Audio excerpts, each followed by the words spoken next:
In June 552 AD, an elderly Roman general with 18,000 men faced the entire Gothic nation in arms. 75,000 Gothic warriors, every able-bodied man their kingdom could muster, stood between Narses and the reconquest of Italy.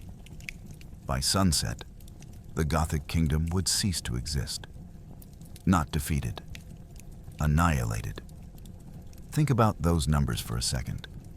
18,000 against 75,000. The Goths had a 4-to-1 advantage and were fighting for their homeland. Yet by the end of this video, you'll understand how a 74-year-old eunuch achieved what Rome's greatest generals had failed to do for 20 years.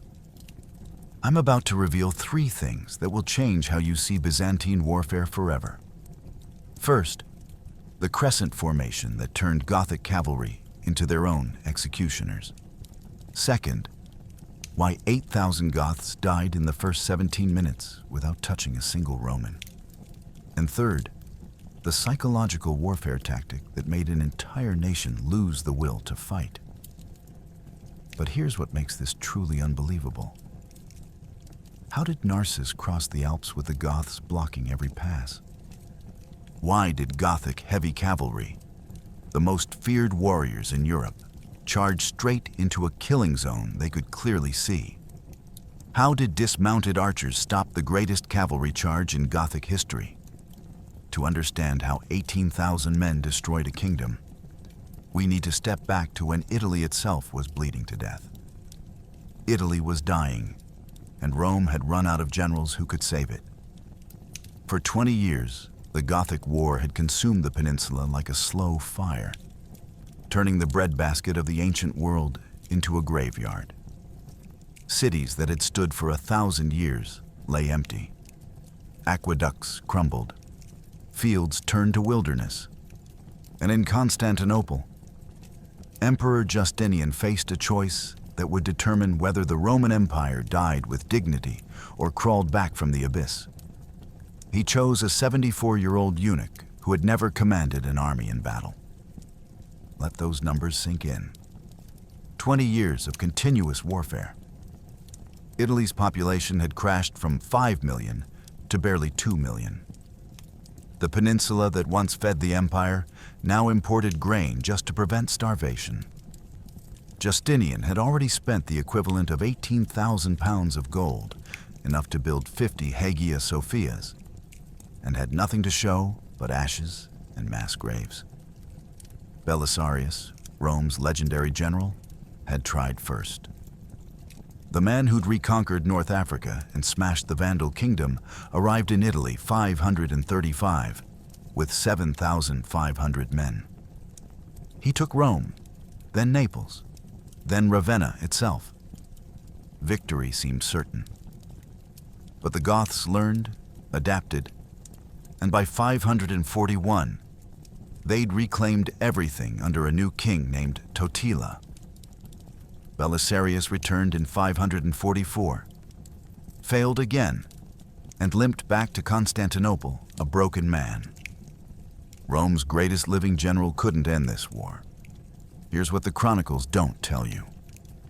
Justinian had one commander left, a man who'd never held military rank, never commanded a cohort, never even ridden in a cavalry charge. Narses had spent 5 decades as the imperial treasurer and chief of staff. He balanced budgets. He managed palace politics. He organized logistics while other men earned glory. The Senate thought Justinian had gone mad. A eunuch? Against Gothic warriors who'd been fighting since they could walk? But Justinian saw what others missed. Narses had supplied every Roman campaign for 30 years. He knew exactly how many horseshoes an army needed per mile. He understood that wars weren't won by brave charges, but by beans and arrows arriving on schedule. While Belisarius chased glory, Narses had been quietly studying every Gothic battle, every defeat, every Roman mistake. He'd built a mental map of Italian geography more detailed than any general possessed. And he had one advantage no Roman commander had enjoyed in decades: Justinian gave him everything he asked for.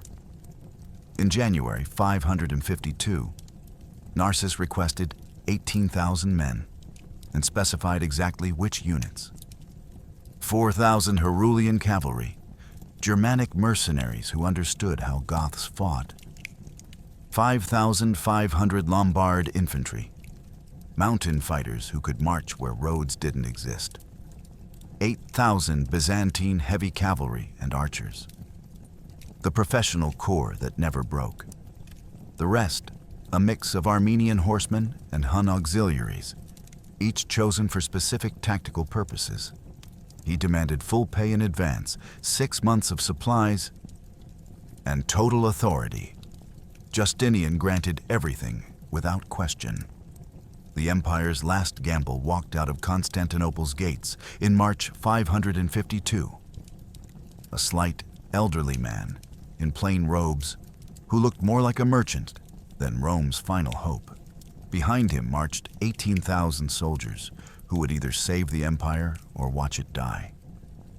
What none of them knew was that Narses had already planned the entire campaign in his head, down to the exact valley where the Gothic kingdom would cease to exist.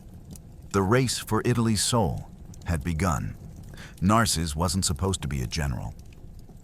Born in Armenia, castrated as a boy, he'd spent 50 years managing imperial finances and palace intrigue. But Justinian saw something others missed. A mind that treated war like mathematics and soldiers like chess pieces.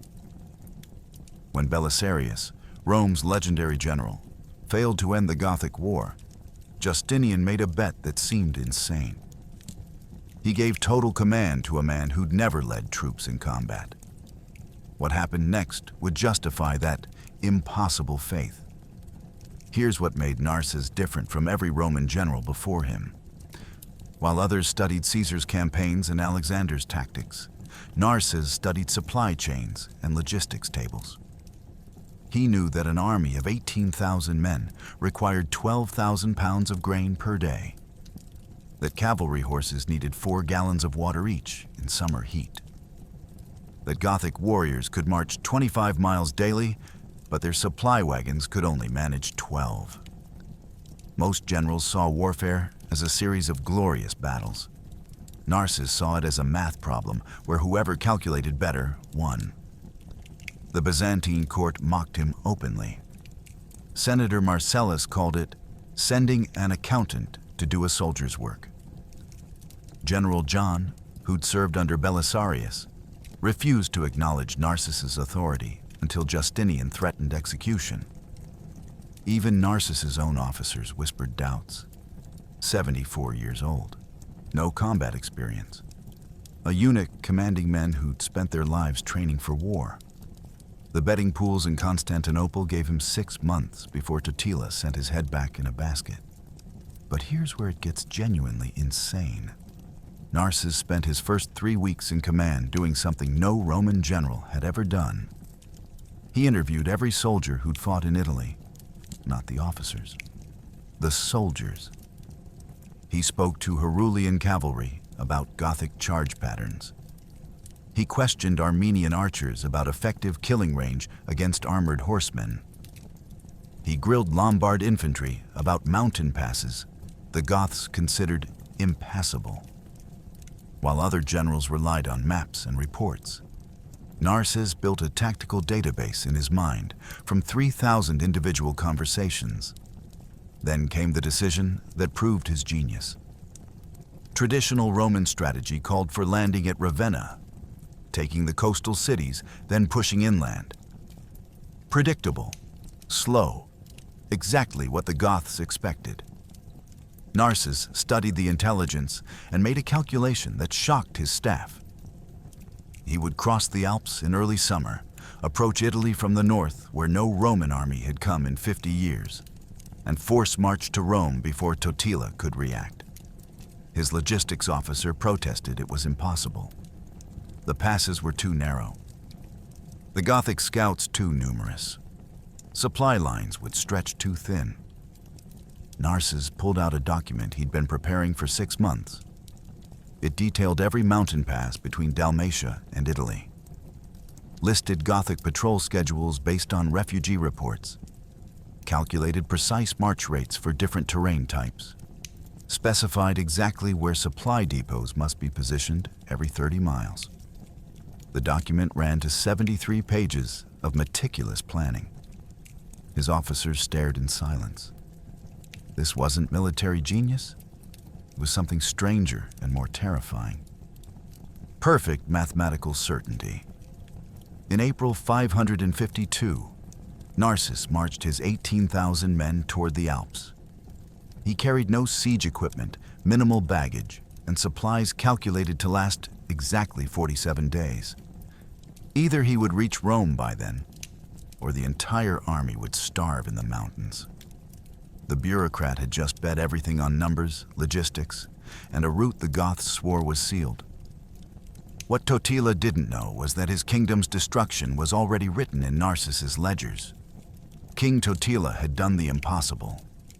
He'd united every Gothic clan, called in every favor, emptied every village of fighting men. By spring 552, he commanded the largest Gothic army ever assembled. 75,000 warriors. From grizzled veterans who'd fought Belisarius to boys barely old enough to lift a spear. They gathered near Rome with one purpose: destroy Narses before he could bring Rome's vengeance to Italy. The Gothic kingdom would stake everything on a single battle. They had no idea they were marching toward their extinction. Think about what 75,000 warriors meant in 552. The entire Gothic population in Italy numbered perhaps 200,000. Totila had mobilized every third person, man, woman, and child. Every farm lost its workers. Every village lost its defenders. Every family sent fathers and sons, knowing many wouldn't return. This wasn't just an army. It was the Gothic nation in arms, betting its entire future on one decisive clash. The numbers defied belief. 8,000 heavy cavalry. Gothic nobles in iron scale armor riding massive war horses bred for shock charges. These weren't light raiders, but the elite of Gothic society. Warriors who trained since childhood, men whose families had ruled Italy for 3 generations.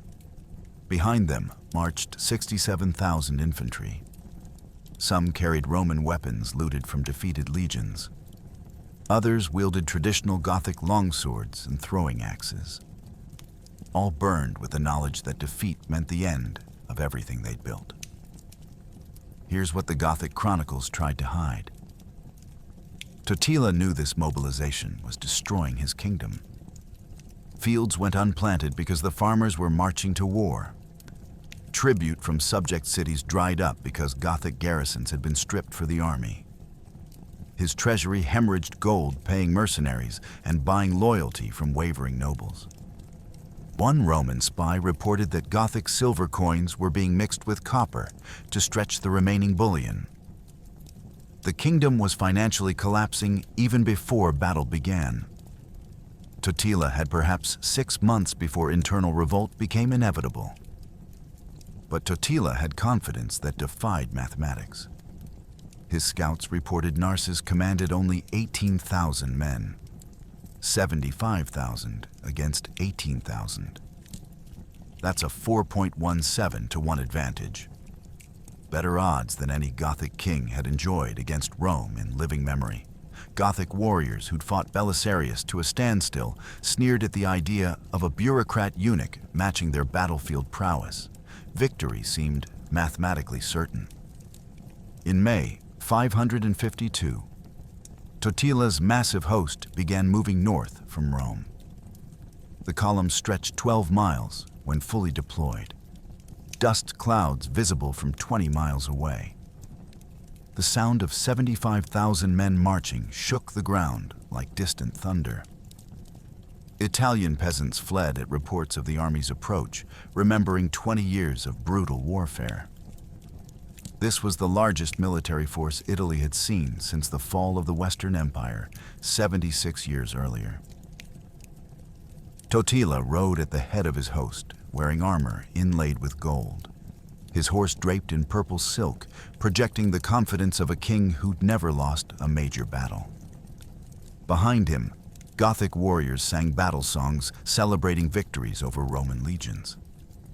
They expected to meet Narses somewhere in central Italy, crush his inferior force, then spend summer mopping up remaining Roman garrisons. By autumn, Totila planned to be crowned in Ravenna as undisputed master of Italy.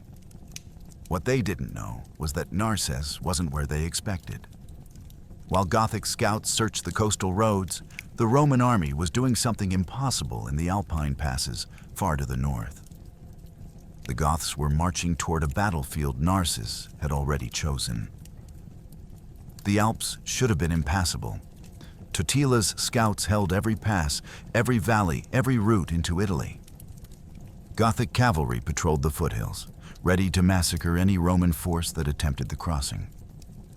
Narses studied the maps and found something historians still debate. A route so treacherous, the Goths didn't bother guarding it. In early June, 18,000 Roman soldiers began a march that defied logic. Leading pack horses up slopes meant for mountain goats, crossing snowfields in summer, descending into Italy where no one expected them. The route Narses chose had no name on Roman maps. Local shepherds called it the Serpent's Path, a track that wound through passes at elevations above 7,000 feet, where summer meant freezing nights and where a single rock slide could bury an entire cohort. Gothic commanders had dismissed it as suicide. No army could move siege equipment through those defiles. Supply wagons would break their axles on the first switchback. Men and horses would freeze at night, even in June. Here's what made Narses' gamble genuinely insane. His intelligence network, paid informants, bribed Gothic servants, escaped Roman slaves, reported that Totila had positioned 3,000 cavalry to guard the 5 main Alpine passes: the Via Postumia, the Brenner Pass, the Great St. Bernard, all heavily patrolled. Any force attempting those routes would be spotted days before reaching Italy, giving Totila time to position his 75,000 warriors for ambush. But the Serpent's Path? Gothic scouts checked it once per month. They considered it impassable for anything larger than a shepherd's flock. Narses made his calculation. Lose perhaps 2,000 men to cold, exhaustion, and falls during the Alpine crossing, or lose the entire army in a mountain pass ambush. The mathematics favored the impossible route. On June 3rd, 552, the Roman army began climbing into terrain where empires feared to march. Think about what this meant logistically. 18,000 men required 12,000 pounds of food daily. In the Alps, there were no Roman supply depots, no friendly cities, no foraging. Everything had to be carried. Narses had calculated they needed supplies for 14 days to complete the crossing. That meant each pack horse, they brought 4,000, carried 168 pounds of grain, salted pork, and hardtack. The horses themselves needed fodder. The total supply column stretched 3 miles when moving through narrow defiles. The first 2 days went smoothly. Roman soldiers, many from mountain regions themselves, handled the steep grades better than expected. Herulian cavalry dismounted and led their horses by hand. Armenian archers, accustomed to high altitude, took the vanguard positions. By June 5th, they'd climbed above the tree line where nothing grew but moss and stunted grass. Then disaster struck. On the evening of June 6th, a freak summer snowstorm descended on the passes. Temperature dropped below freezing. Wind howled through the mountain corridors like the screams of dying men. Narses' officers urged him to turn back. They were losing horses to exposure. Men were collapsing from hypothermia. The entire gamble was unraveling. The old eunuch refused. Turning back meant arriving in Italy after Totila had positioned his forces. Forward was the only direction that led to victory. For 3 days, 18,000 men endured conditions that killed 57 soldiers and 300 horses. They wrapped themselves in every spare cloth they carried. They huddled together at night, sharing body heat. They force-marched during daylight to generate warmth. And on June 9th, the storm broke. Through thinning clouds, Roman scouts spotted something that made them weep with relief. Below them, green and impossibly distant, lay the Po Valley. They'd crossed the Alps where no army should have survived, and not a single Gothic scout had seen them coming. Narses didn't march like a conqueror. He sprinted like a man fleeing death.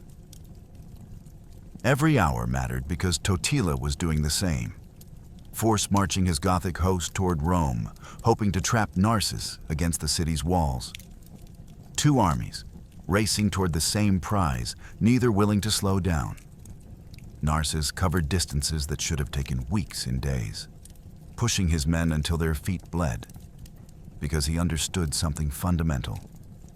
Whoever reached Rome first would choose the battlefield.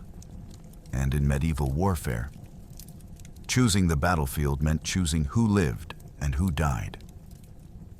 The mathematics of the race were brutal. Narses descended from the Alps on June 10th. Rome lay 280 miles south. Totila's army, camped near Ravenna, sat 190 miles northeast of Rome. The Goths had a 90-mile advantage. But here's where Narses's obsession with logistics became the deciding factor. Gothic armies moved at 15 miles per day, slowed by supply wagons and the sheer mass of 75,000 men. Narses had calculated his force could sustain 22 miles daily by abandoning everything except weapons and minimal rations. Let that sink in. 22 miles per day. Through June heat, in full armor, with inadequate food and water. Modern military experts consider 15 miles the maximum sustainable rate for pre-modern armies. Narses demanded his men exceed that by nearly 50%. For 12 consecutive days. His officers protested it would destroy the army through exhaustion before battle even began. Narses showed them his calculations: arrive exhausted but alive, or arrive fresh and dead because Totila had chosen the killing ground. By June 13th, Roman scouts reported Gothic columns moving south at forced pace. Totila had received word that a Roman army had somehow appeared in northern Italy. He didn't believe the numbers at first. 18,000 through the Alps? Impossible. But his scouts confirmed it. Now the Gothic king faced a nightmare scenario. If Narses reached Rome first and garrisoned the city, the war would drag on for years. Totila accelerated his march, pushing his massive host to its breaking point. Here's what the chronicles don't tell you. Both armies began to disintegrate from the pace. Narses lost approximately 800 men in those 12 days. Not to combat, but to collapsed exhaustion, heat stroke, and soldiers who simply couldn't maintain the speed. He left them behind with local villagers, taking only those who could keep moving. Totila suffered worse. His supply wagons broke down, his infantry straggled across 30 miles of road, and his cavalry horses began dying from being ridden too hard in armor. On June 21st, Narses's vanguard reached the Via Flaminia, the great Roman road leading south to Rome.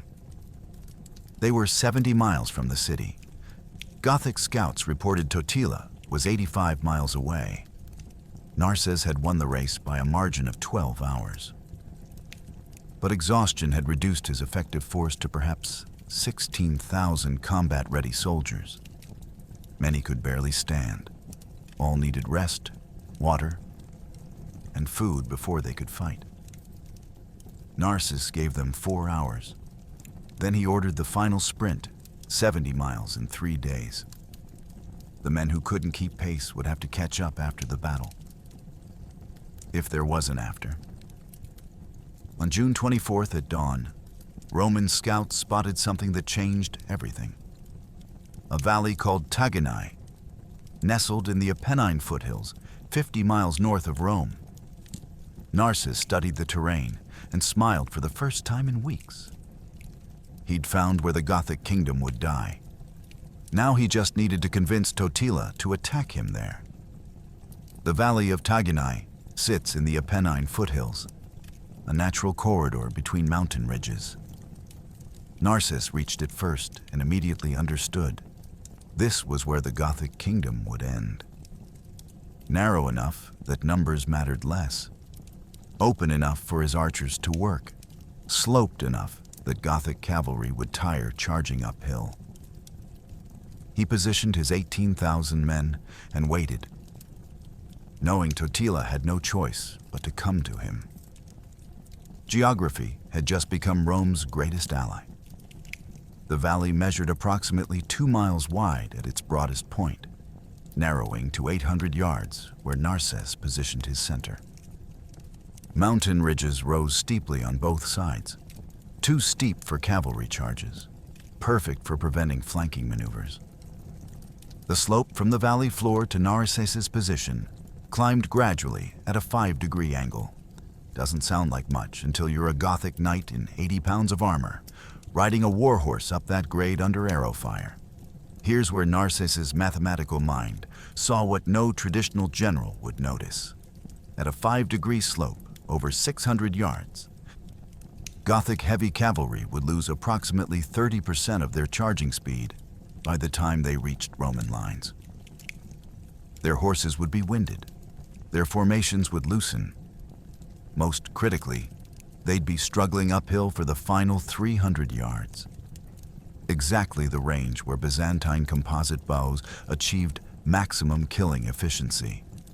Narses spent June 24th positioning his forces with obsessive precision. He measured distances by having soldiers pace them off. He calculated firing angles by having archers test shoot at different elevations. His officers thought he'd gone mad. The Gothic army was 12 hours away, and he was conducting geometry lessons. But every measurement mattered. At 300 yards, a Byzantine archer could penetrate Gothic scale armor. At 200 yards, the penetration became fatal. At 100 yards, arrows went through armor and the man behind it. Think about what this meant tactically. Traditional Roman doctrine called for infantry centers with cavalry wings, meet the enemy charge, hold the line. Counterattack if possible. Narses was planning something different. Something that had never been attempted in European warfare. He would use the valley itself as a weapon, channeling Gothic cavalry into killing zones where their numerical advantage became their death sentence. By evening, on June 24th, Roman positions were set. Narses stood at the army's center, personally directing the placement of every unit. To his left, 4,000 Herulian cavalry under John the Glutton, the best cavalry commander in the Byzantine army. To his right, 5,000 Lombard infantry commanded by Valerian, veterans who'd fought in the Alpine passes. And here's the detail that would change military history. 8,000 archers, dismounted from their horses, positioned at precise angles on both flanks. Gothic scouts, observing from distant ridges, reported the Roman deployment to Totila. They noted the strange positioning. The archers on foot, the relatively weak-looking center. It appeared Narses had made a critical error, spreading his forces too thin across the valley, creating gaps that Gothic cavalry could exploit. The scouts recommended immediate attack. Strike before the Romans could reorganize. What the Gothic scouts couldn't see from their distant vantage points were the angles. The precise, mathematically calculated firing positions that would turn their cavalry charge into a slaughter corridor. Narses had designed a trap disguised as a defensive line, On the morning of June 25th, 552 AD, Totila's 75,000 warriors arrived at TAGINAE's valley mouth. They saw 18,000 exhausted Romans positioned on a gentle slope. Victory seemed inevitable. The greatest military miscalculation in Gothic history was about to unfold. What Narses built at TAGINAE had never been attempted in European warfare. He arranged his army in a crescent shape, cavalry on the wings pulled back, infantry center pushed forward. And here's the genius. 8,000 dismounted archers on each flank, positioned at angles to create a killing corridor down the center. Any force charging the Roman center would be caught in converging fire from both sides. Gothic cavalry, used to smashing through infantry lines, would ride straight into a meat grinder. The formation looked strange to Roman veterans. By sunset, it would be copied for centuries. Let the numbers sink in.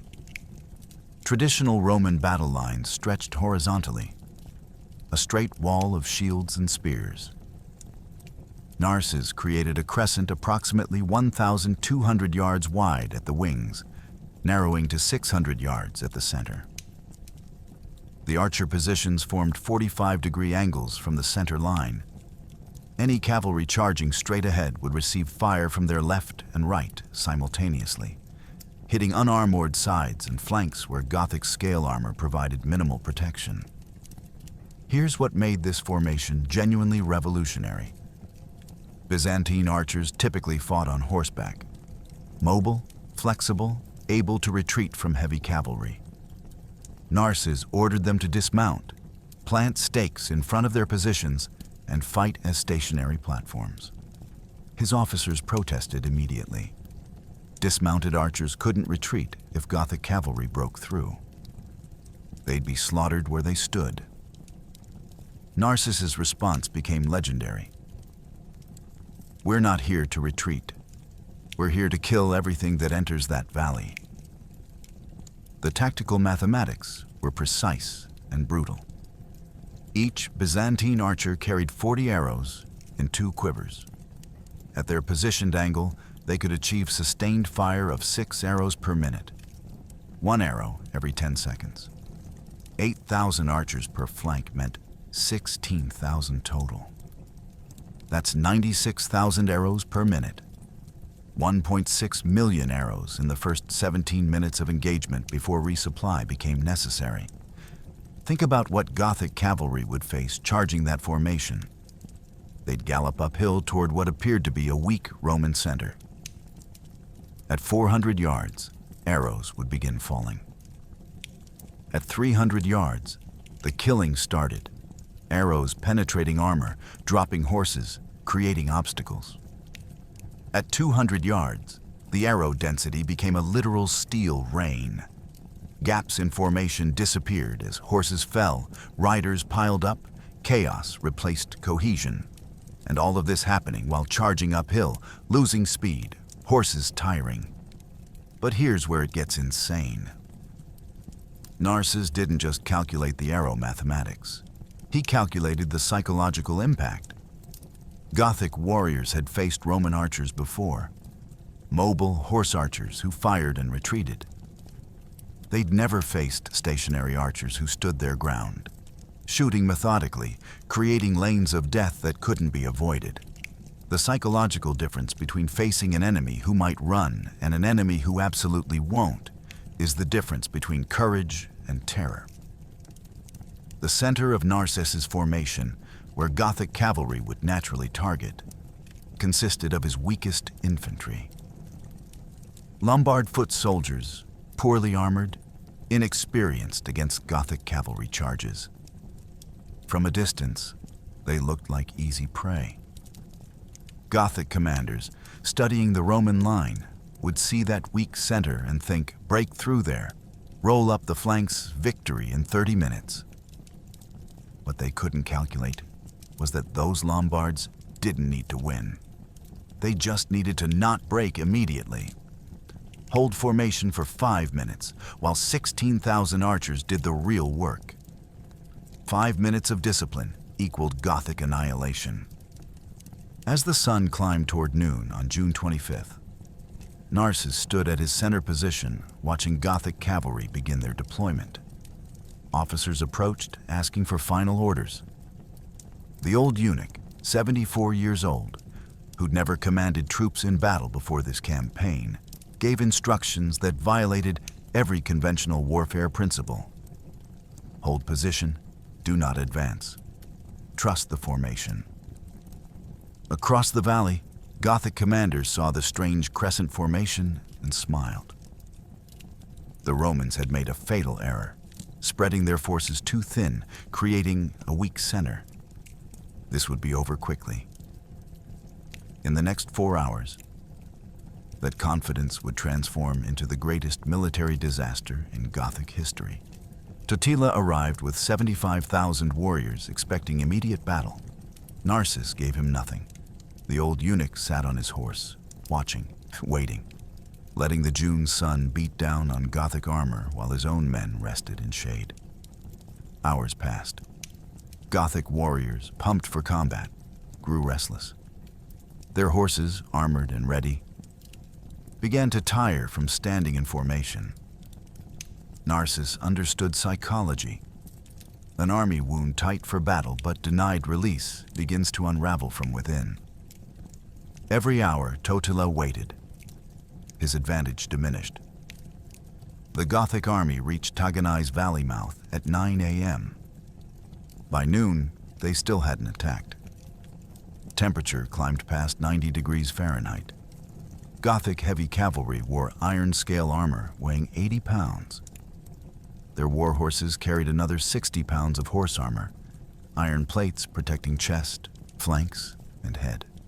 In summer heat, standing idle in full armor becomes torture. Horses began to sweat profusely, losing the hydration and stamina they'd need for charging. Warriors removed helmets to breathe, then had to put them back on when scouts reported possible Roman movement. Here's what the chronicles don't tell you. Narses had positioned his forces with deliberate calculation of sun angles. The Roman line faced northeast, meaning the morning and afternoon sun hit them from behind or the side. The Goths, deployed facing southwest, stared directly into afternoon glare. Small detail, massive advantage. Gothic cavalry preparing to charge would be squinting into sun, making precise target acquisition nearly impossible. Roman archers would shoot with perfect visibility. By 1 p.m., Gothic commanders urged Totila to attack. The men were ready, the horses still relatively fresh. Momentum favored immediate assault. Totila refused. He was waiting for something. Reinforcements from a garrison he'd sent word to the previous day. 2,000 additional cavalry who would arrive by mid-afternoon. The Gothic king, outnumbering Romans 4-1, delayed battle to achieve a 4.1-1 advantage. That caution would cost him everything. Narses, watching from his position, understood exactly what Totila was doing, and he exploited it ruthlessly. He ordered his men to perform elaborate drills, shifting formations, moving units, creating the impression of nervous activity. Roman cavalry trotted back and forth between wings. Infantry sections rotated positions. To Gothic observers, it looked like confusion, like Romans uncertain of their deployment. Actually, Narses was keeping his men active and loose while Gothic warriors stood static and stiffening. Think about the physical toll. Gothic cavalry had been standing in formation, mostly motionless. For 5 hours, their leg muscles cramped, their backs ached from armor weight. Their horses, bred for explosive charges, grew increasingly irritable from standing still. Meanwhile, Roman soldiers rotated through rest periods, drank water from pre-positioned supply points, and stayed loose through constant movement. At 3 p.m., Totila's reinforcements arrived. 2,000 fresh cavalry that should have guaranteed victory. The Gothic king deployed them on his right wing, positioning his now 77,000 warriors for the assault he'd delayed all day. His commanders prepared for the signal. Victory seemed inevitable. 77,000 against perhaps 16,000 Romans who'd marched themselves nearly to death reaching this valley. But here's where waiting turned from caution into catastrophe.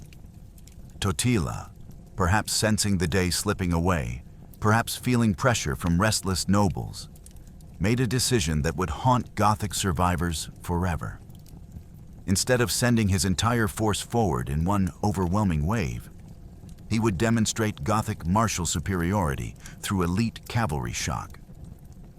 He would lead 8,000 heavy cavalry, the Gothic nobility, the finest warriors in his kingdom, in a direct charge at the Roman center. Smash through, prove Gothic supremacy, then signal the infantry to finish the slaughter. It was classic Gothic tactics. It had worked for 3 generations. At 4 p.m. on June 25th, 552 AD, King Totila raised his sword and pointed it at the Roman line. 8,000 Gothic knights spurred their tired horses into a charge that would end their kingdom forever. By mid-afternoon, Totila faced an impossible choice: camp and fight tomorrow. His men's morale would crater. Attack uphill into that strange Roman formation? Suicide. Retreat. Unthinkable with his entire nation watching.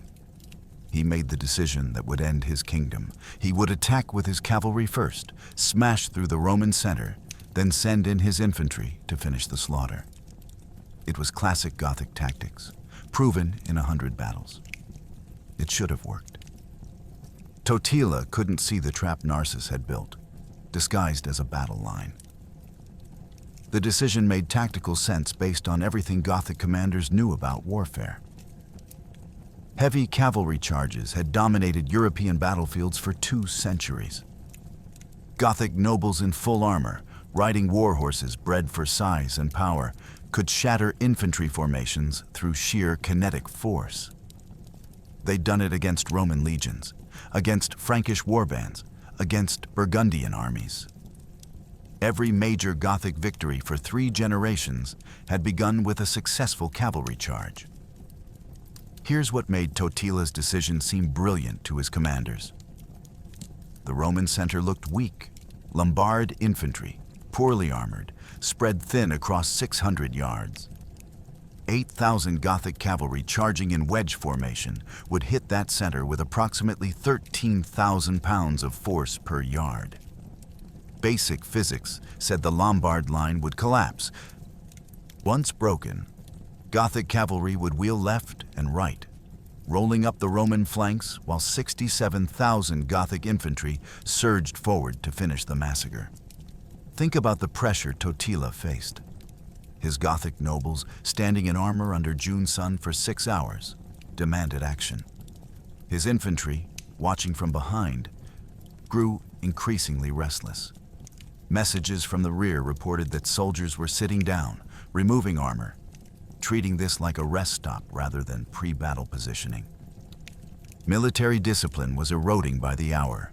Wait until tomorrow and he'd command a mob, not an army. But here's where confidence became catastrophe. Totila made a critical assumption that seemed perfectly reasonable. Roman archers on the flanks would shoot at his charging cavalry, cause some casualties, but couldn't possibly stop 8,000 armored knights in full charge. Arrows were nuisances, not decisive weapons. Any casualties from archery would be acceptable losses compared to smashing through the Roman center. What Totila didn't calculate, what no European commander had experienced, was the mathematical reality of 16,000 stationary archers with pre-positioned ammunition shooting at fixed angles into a converging kill zone. He'd fought Byzantine horse archers who fired while retreating. He'd never faced archers who held position and shot with industrial efficiency. At 3:45 p.m., Totila assembled his 8,000 cavalry into attack formation. these weren't random warriors. They were the Gothic kingdom's nobility. Count Asbad of Verona, Duke Ragnaris of Pavia, Lord Witiges the Younger, nephew of the previous Gothic king. Every significant Gothic family sent its finest warrior. The formation glittered with gold-inlaid armor, silk banners, and weapons worth fortunes. This was the Gothic elite, the inheritors of the kingdom, the future of Gothic Italy. Totila positioned himself at the formation's tip, the place of greatest honor and highest danger. A king leading from the front, demonstrating courage that would inspire his warriors.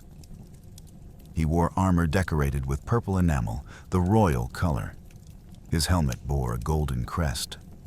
His horse, a massive gray stallion named Thunderer, wore iron plates that alone weighed more than a full-grown man.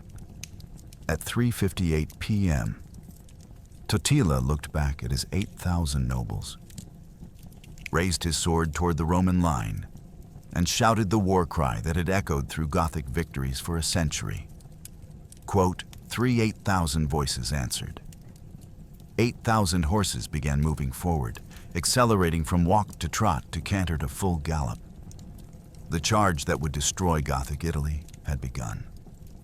And Narses, watching from the Roman center, whispered a single word to his nearest officer. Quote 4 at 4 p.m. 8,000 Gothic heavy cavalry began their charge. These weren't light raiders. These were noble warriors in full armor on massive war horses, the elite of Gothic society, veterans of 2 decades of war. The ground shook as they thundered uphill toward the Roman center. In traditional warfare, infantry would break before this iron avalanche. But Narses wasn't fighting traditionally. As the Goths reached bow range, 16,000 archers, 8,000 on each flank, began shooting into their flanks. The first volley struck at 400 yards. 16,000 arrows launched simultaneously, arcing through afternoon air, descending on Gothic cavalry from both sides at 45-degree angles. Most arrows missed or glanced off armor. Perhaps 200 found targets, horses screaming as iron points pierced unarmored flanks. Riders toppling as arrows slipped through gaps in scale armor. 200 casualties from 8,000. Acceptable losses. The Gothic charge continued, accelerating uphill. At 350 yards, the second volley hit, then the third, then the fourth. Here's where mathematics became slaughter. Byzantine archers weren't firing in coordinated volleys like movie battles. They were shooting continuously, each archer releasing arrows as fast as he could draw, aim, and loose. 6 arrows per minute per archer. 16,000 archers meant 96,000 arrows per minute. 1,600 arrows every single second. Think about what Gothic cavalry experienced riding into that steel rain. Arrows didn't come in waves. They came constantly, a continuous stream from both sides, striking horses and riders without pause. At 300 yards, penetration became lethal. Arrows punched through scale armor into flesh. Horses, hit in chest or neck, collapsed mid-gallop, throwing riders who were then trampled by warriors behind them. The Gothic formation, tight and organized at 400 yards, began loosening as horses fell and created obstacles. By 250 yards, the charge started falling apart. Not from cowardice, from physics. Dead horses blocked lanes. Wounded animals veered left or right, disrupting formation. Riders instinctively pulled away from the heaviest arrow concentration, compressing the formation's center. What had been 8,000 cavalry in organized wedge formation became 6,000 in increasingly chaotic mass, still charging, but no longer coordinated. Count Asbad of Verona dies at 200 yards. An arrow through his throat just above his gorget. Duke Ragnaris makes it to 150 yards before his horse takes 3 arrows simultaneously and collapses. Lord Witiges the Younger, riding in the second rank, watches the first rank disintegrate and keeps charging because Gothic honor demands it. He reaches 100 yards. An arrow takes him through the eye socket, punching through the back of his skull. At 100 yards. The killing reached its peak intensity. Arrows at this range didn't just penetrate armor. They went through armor and the man behind it. Byzantine composite bows, pulled to full draw, generated 160 pounds of force. At point-blank range, that was enough to pin a man to his saddle. Gothic nobles, seeing the Roman line just yards away, spurred their dying horses forward in one final desperate push. They never reached the Lombard infantry. At 50 yards, perhaps 2,000 Gothic cavalry remained upright and moving. They crashed into wooden stakes the Romans had planted overnight, ankle breakers for horses, obstacles that turned charging cavalry into stationary targets. Lombard infantry, far from breaking, stepped forward and began methodical spear work, stabbing horses and unhorsed riders with brutal efficiency. At 4:17 p.m., 17 minutes after the charge began, the last Gothic knight fell. 8,000 had charged. Approximately 150 made it back to Gothic lines, most wounded, all without horses. 6,000 Gothic nobles, the leadership of an entire kingdom, lay dead or dying in a corridor 600 yards long. And Totila, watching from behind, realized he'd just killed his nation's future in less time than it takes to say mass. What happened next entered military legend. The Gothic cavalry, focused on the Roman center, rode into a crossfire from both sides. Arrows came not in volleys, but in continuous streams. 30,000 arrows per minute striking horses and riders from angles they couldn't defend against. Gothic shields faced forward. The arrows came from the sides.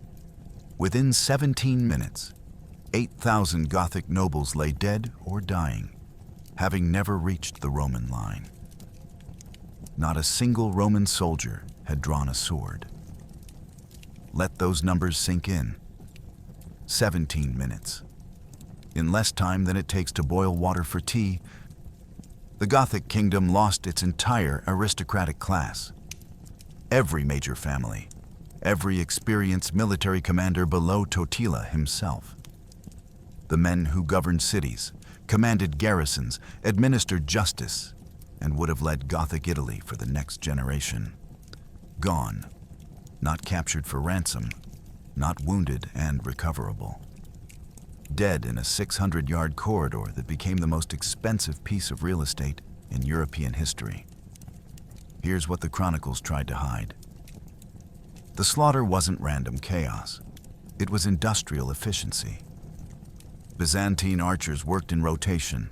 Front rank shooters fired while rear rank prepared arrows. When front rank quivers emptied, they switched positions. Arrow resupply came from pre-positioned ammunition dumps every 20 yards behind the archer line. Narses had calculated that each archer would expend 36 arrows in the critical first 15 minutes. He'd positioned exactly that amount within arm's reach of every shooting position. The Gothic survivors who made it back to their lines told stories that sound like fiction. Count Theodoric of Ravenna watched his 3 sons ride forward in the first rank. All 3 died within sight of each other, struck down by arrows before they'd closed half the distance to Roman lines. Duke Gundobad lost his right arm to an arrow that severed it cleanly at the elbow, somehow survived the ride back, and lived long enough to report that he'd counted 17 arrows embedded in his horse before it finally collapsed. Think about what this meant tactically. Traditional cavalry charges relied on momentum and mass. Punch through enemy lines, create panic, exploit the breakthrough.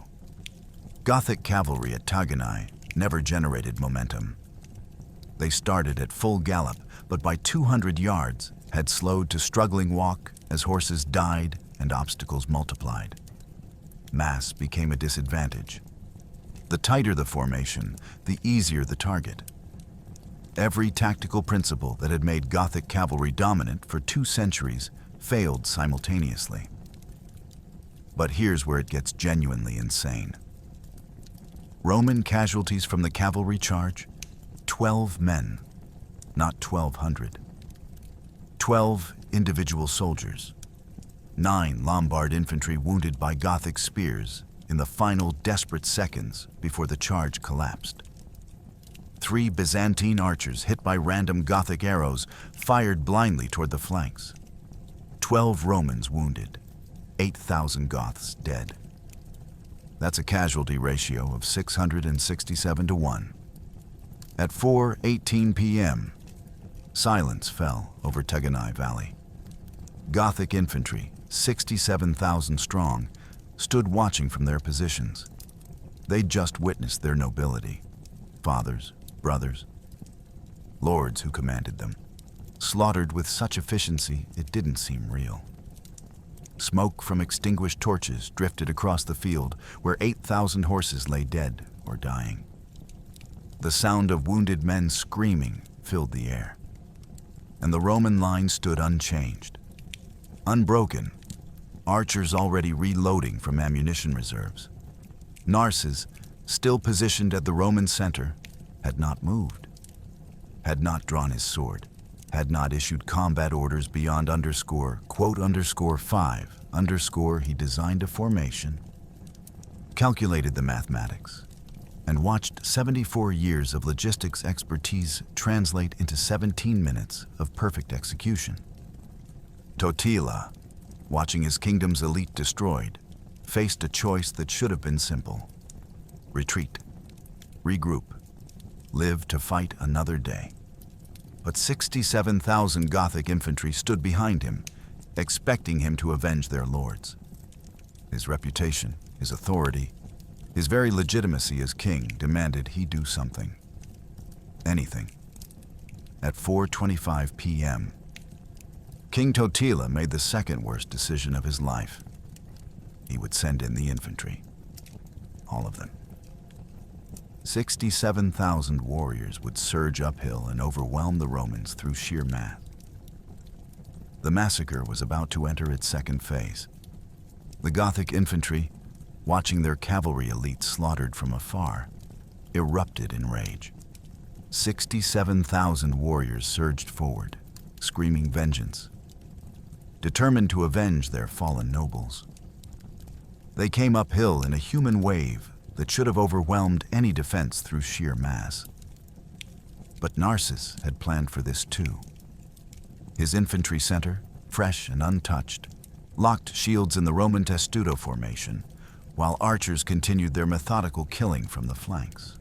At 4:30 p.m., the Gothic infantry charge began with a roar that echoed off the valley's mountain walls. 67,000 voices screaming war cries in Gothic, Latin, and a dozen Germanic dialects.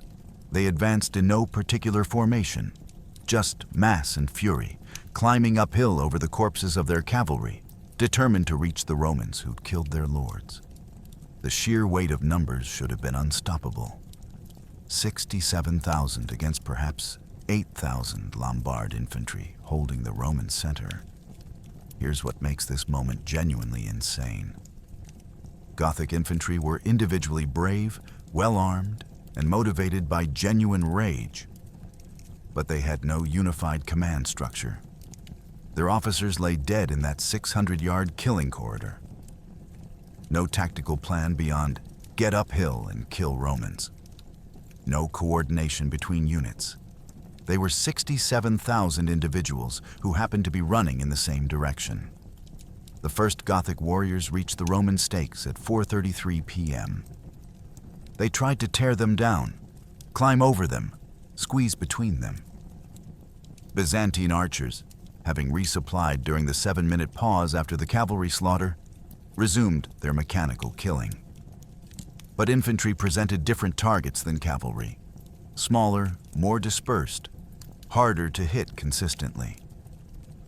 Arrow effectiveness dropped from the devastating 67% hit rate against cavalry to perhaps 20% against scattered infantry.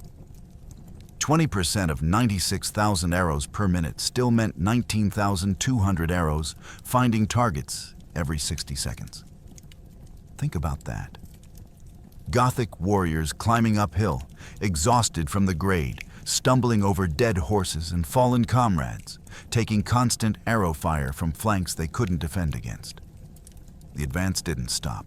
There were too many Goths for arrows alone to halt. But it slowed, became ragged, lost cohesion. At 4:38 p.m., the first Gothic warriors reached the Lombard shield wall. Here's where Roman discipline became the decisive factor. Lombard infantry, formed in testudo, shields overlapped front and overhead, spears protruding through gaps, presented no openings.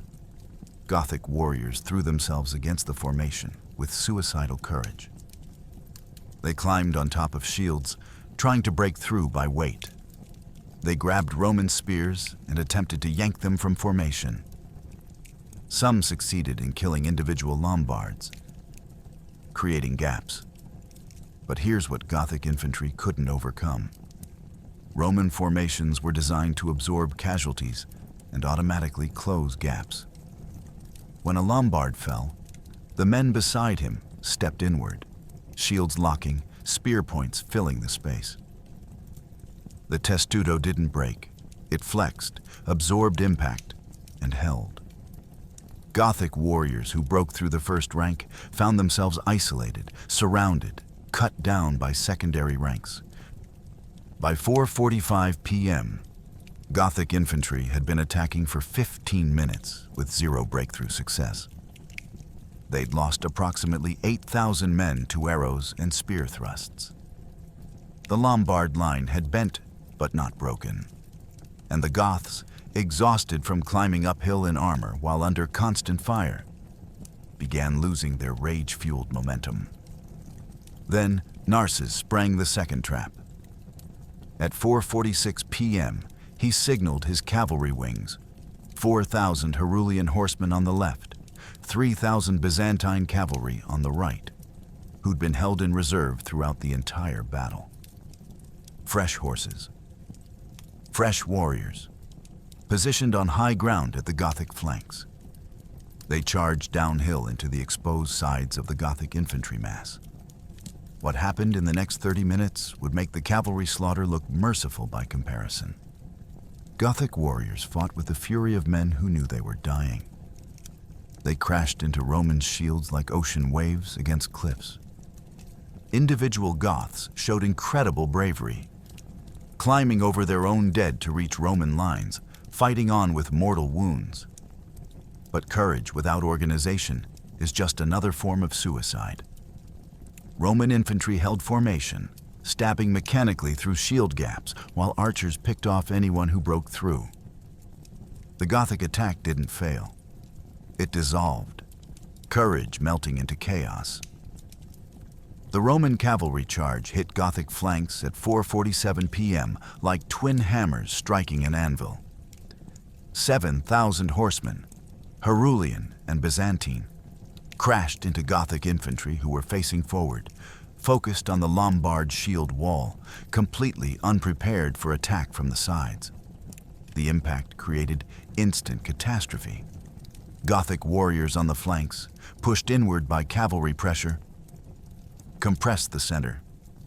Men couldn't raise their weapons, couldn't turn to face threats, couldn't even fall when wounded, held upright by the crush of bodies. Here's where discipline became the deadliest weapon on the battlefield. Roman cavalry didn't charge wildly into the Gothic mass. They worked in coordinated waves. First rank charged, struck with lances, withdrew. Second rank immediately followed, striking while Goths were still reeling. Third rank mopped up. Then the first rank, having reformed, charged again.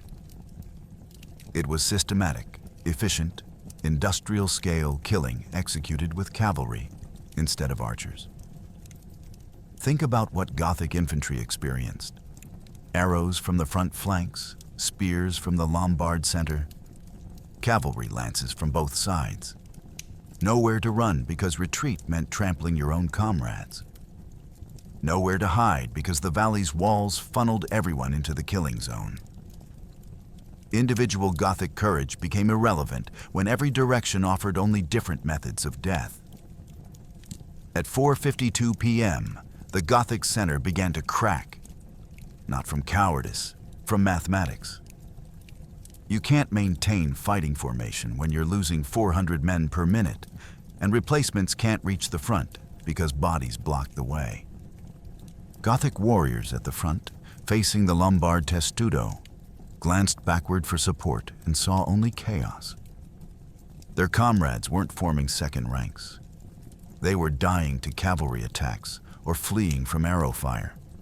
Ancient sources describe a Gothic warrior named Aligern, who embodied both the courage and futility of the infantry assault.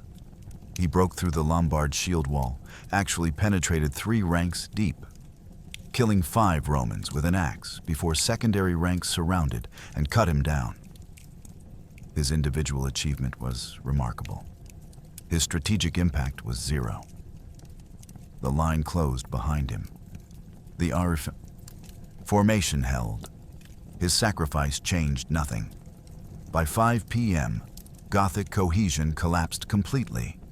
67,000 had attacked. Perhaps 45,000 remained combat capable. The rest lay dead, wounded, or too exhausted to fight.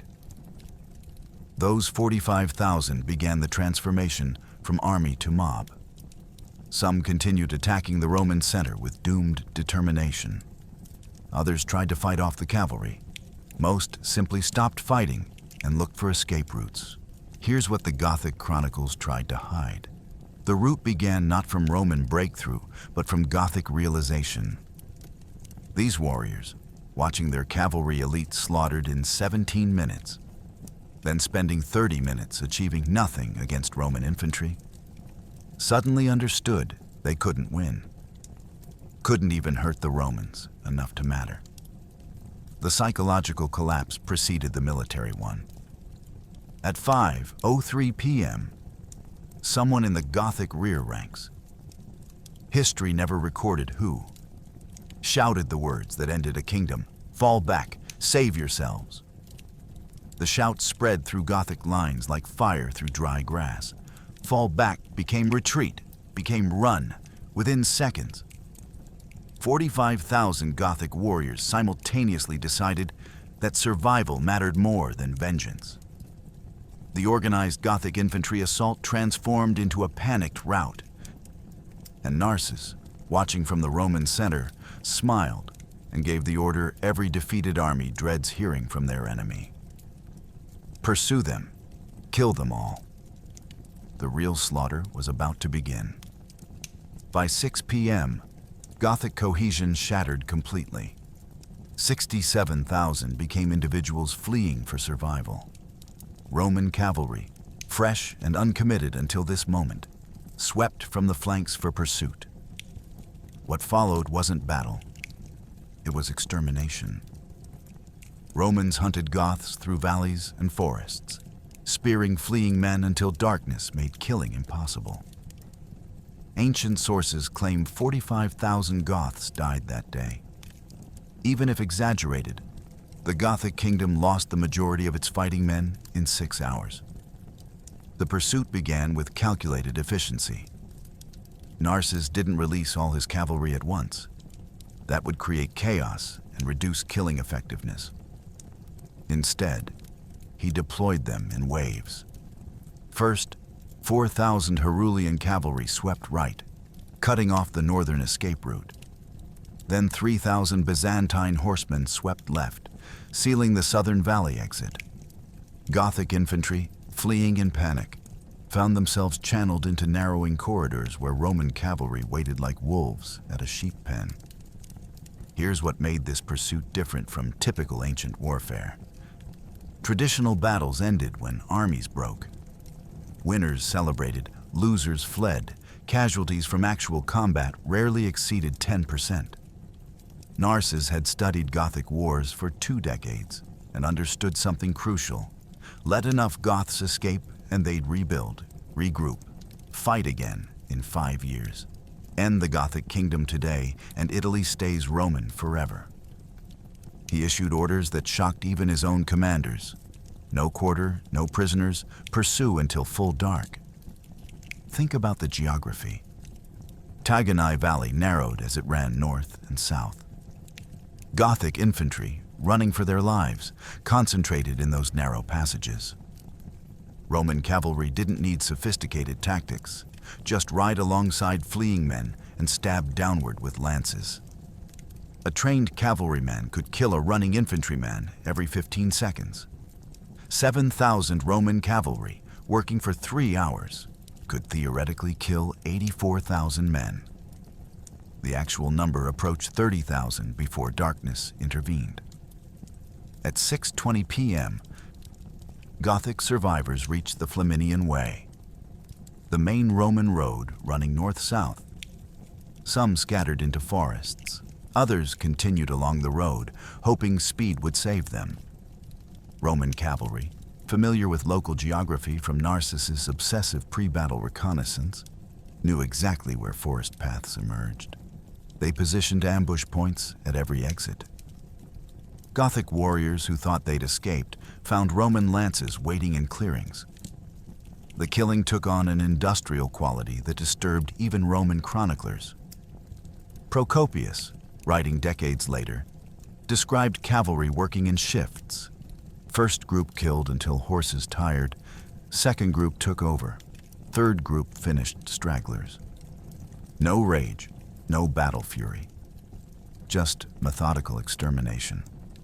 Gothic warriors threw down weapons, begged for mercy in Latin, offered surrender. Romans killed them anyway.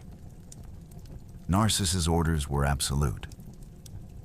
By 7 p.m., the sun began setting.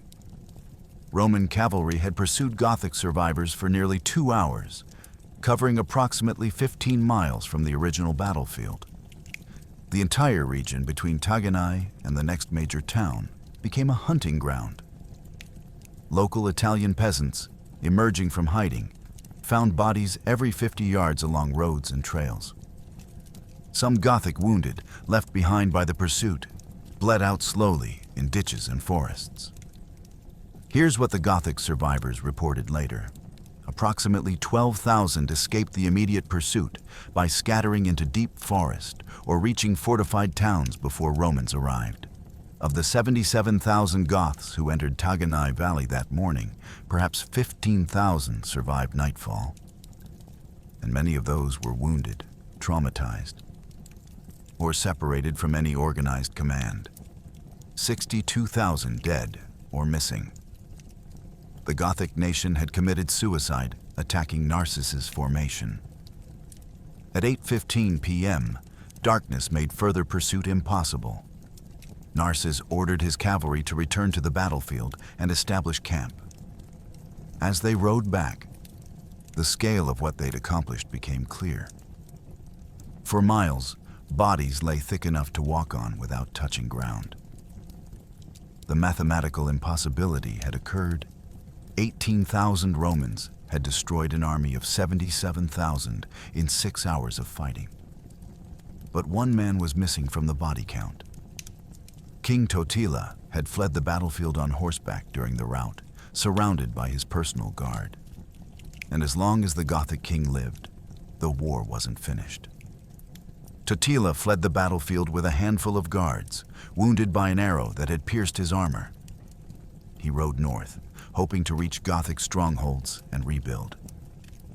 He made it 70 miles before blood loss caught him.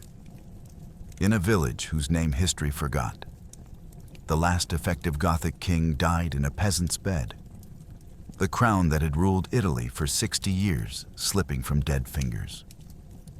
With Totila went the Gothic dream of an independent kingdom.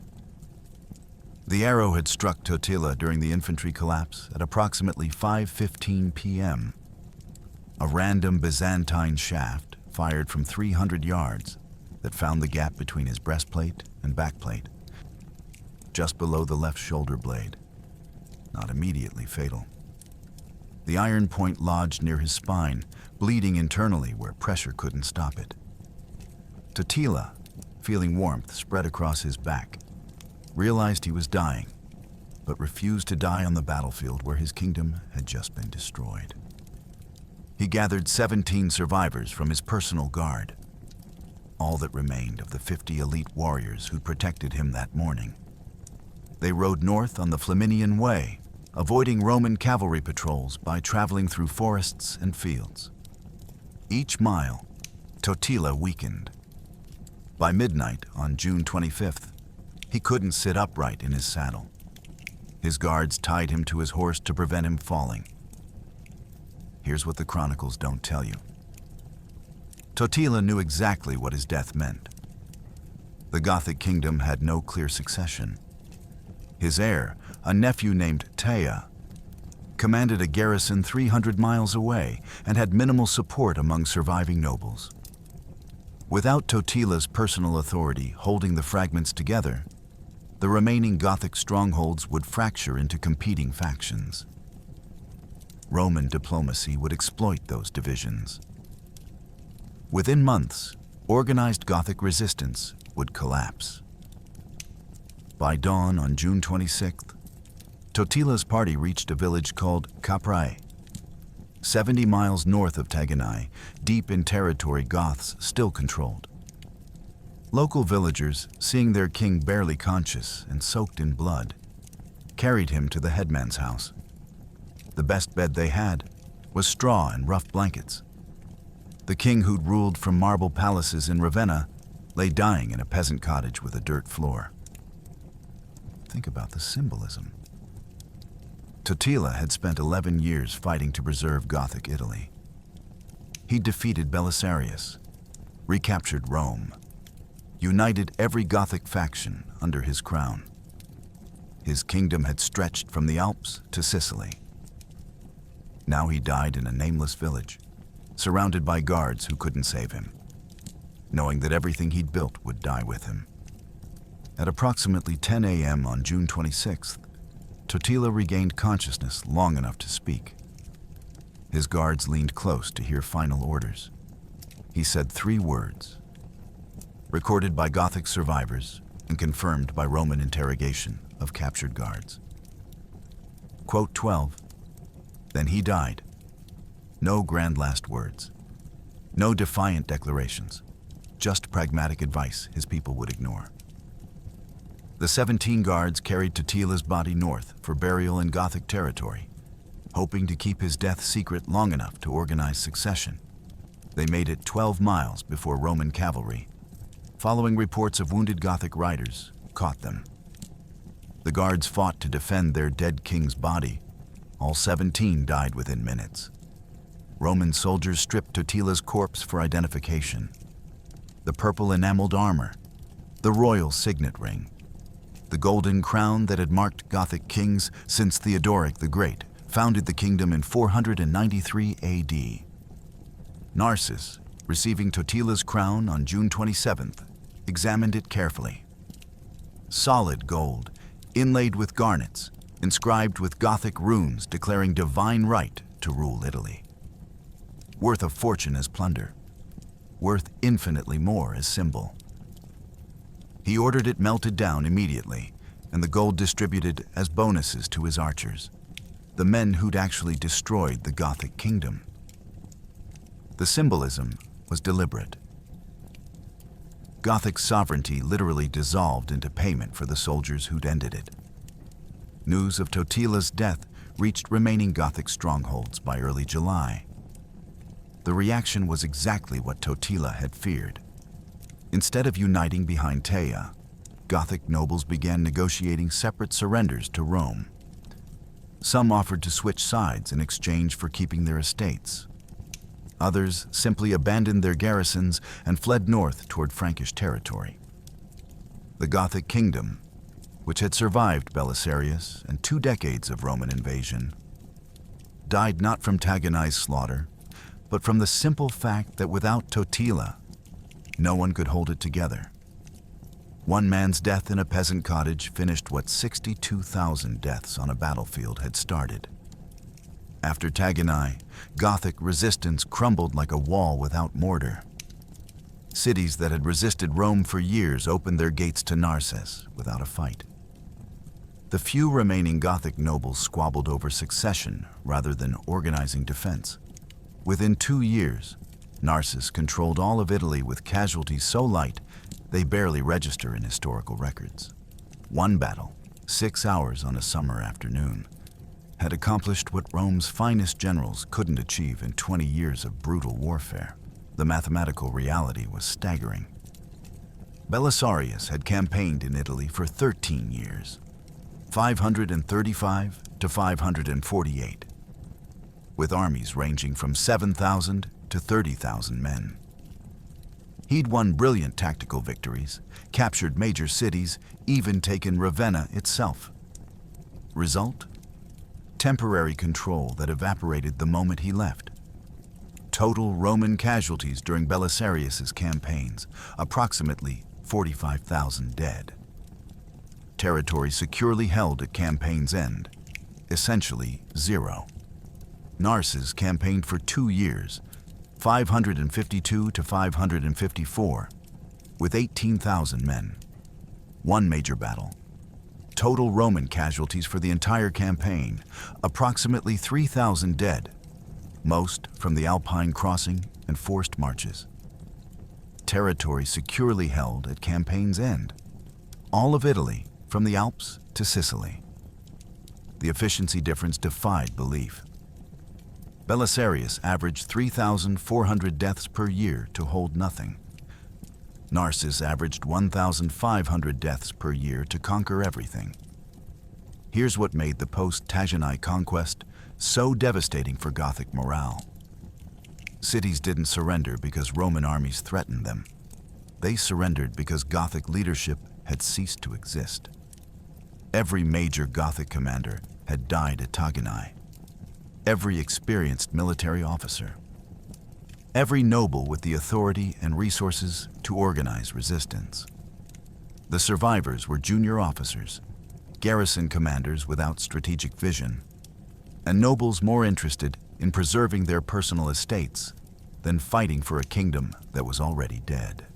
Rome, the ancient capital that had changed hands 7 times during the Gothic War, opened its gates to Narses on July 18th, 552, 23 days after TAGINAE.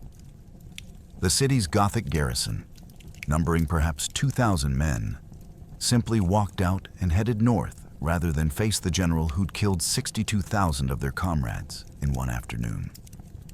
Roman citizens, who'd endured 2 decades of occupation, siege, and starvation, greeted Narses as a liberator.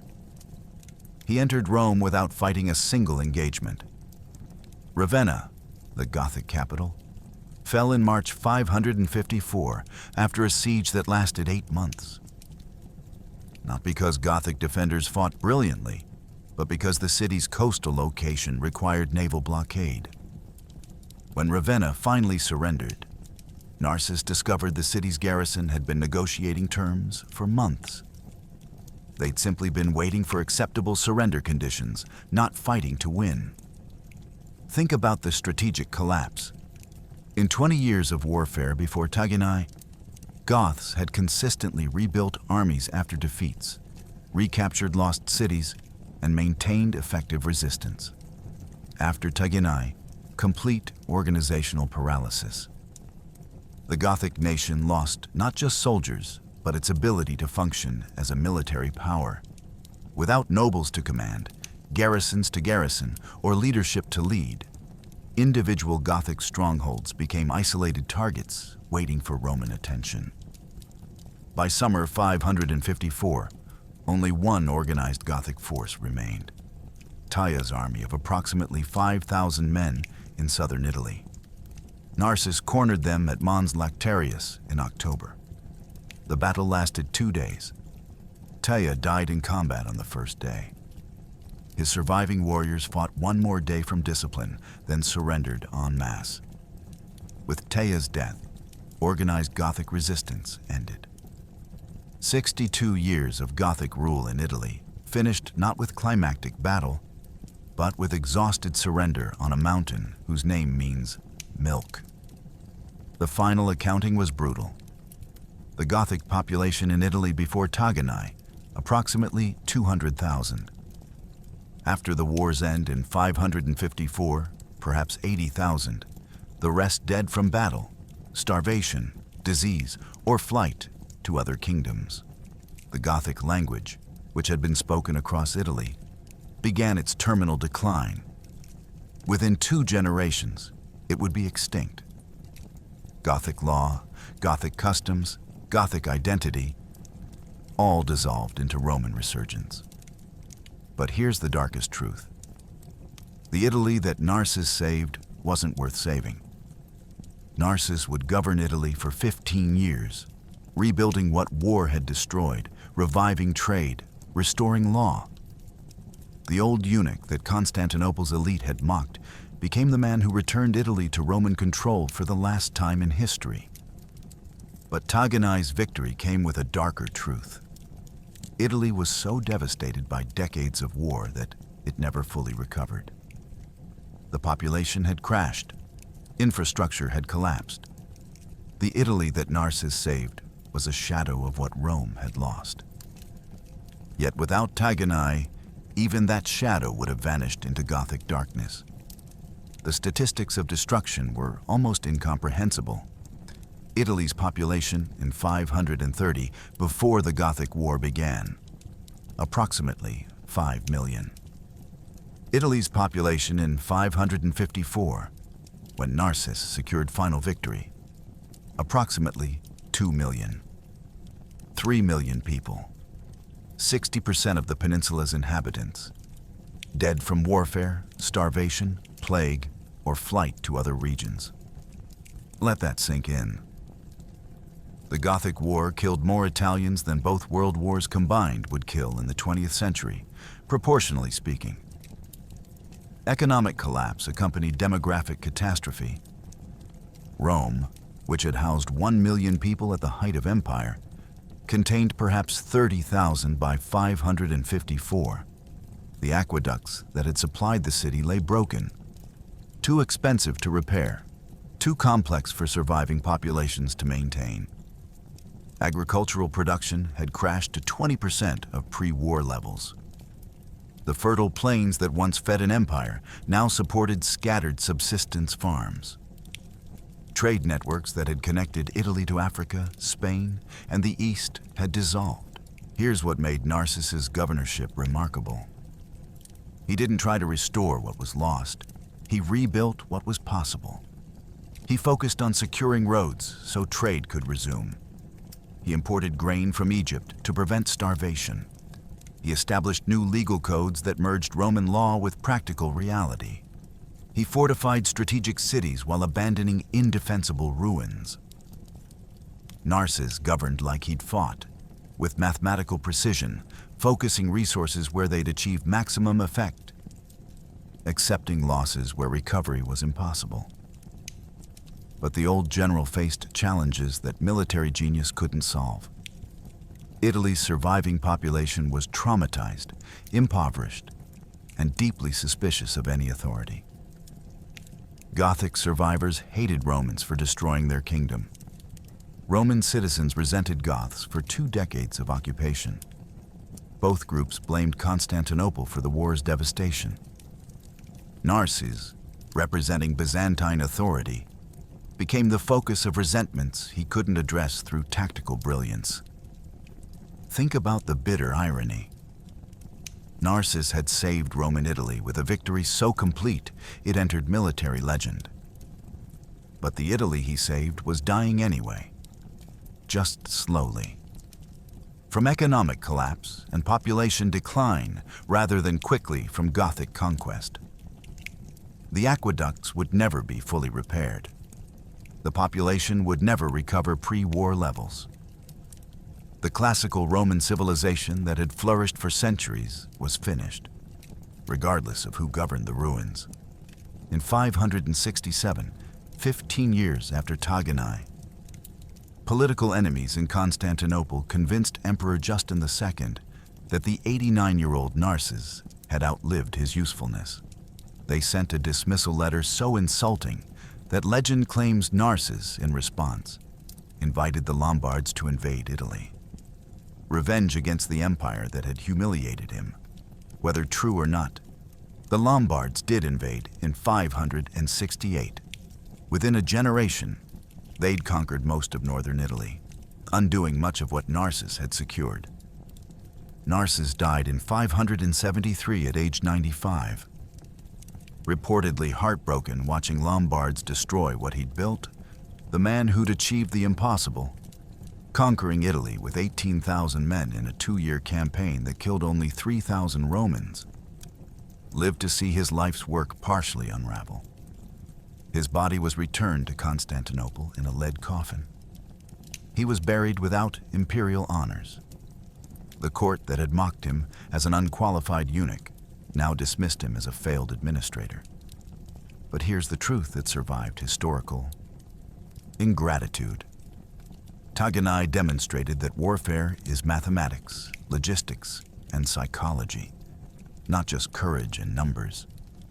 Narses proved that a 74-year-old bureaucrat with perfect planning could defeat a nation in arms through superior calculation.